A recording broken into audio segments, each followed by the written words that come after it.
God seems to refer to himself in the third person. This morning we're studying the Great Commission where he says, all power has been given to me.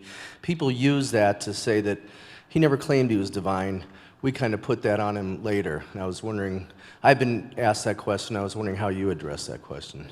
That Jesus never claimed to be divine? Right, like in the Bible they say he never directly said, I am, he says, I am the way, the truth, the life. He says a number of things other than I am God. Have you got my Bible there? Let me just give it to you.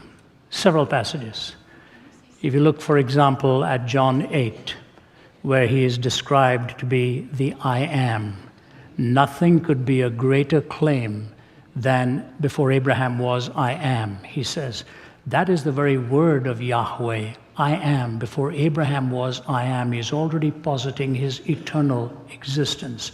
In Mark chapter 9 and 62, he is asked indeed if he is the Son of God, and he answers that in the affirmative. When in John chapter 20, when Thomas comes to him and reaches and touches his side, ho kurios mu, ho theos mu, my Lord and my God. In Matthew 16, where Peter is talking to Jesus and Jesus says, who do men say that I am? And he posits the possibility of Elijah or John the Baptist. He says, who do you say that I am?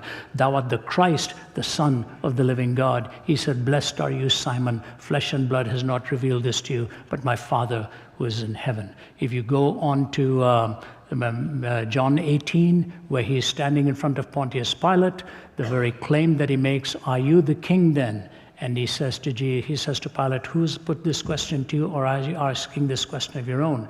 And finally he looks at him and says, you're right in saying that I'm a king, but my kingdom is not of this world. So if you look at Mark 9, if you look at Matthew 16, if you look at John 8, John 20, and the biggest question you have is, why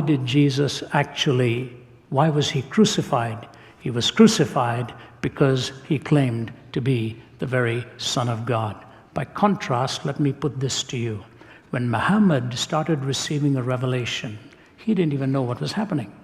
He claimed to be receiving all this revelation, and he went back and told his wife what was happening. She said, the angel is telling you something, go and listen. So he had no self-awareness of what was going on.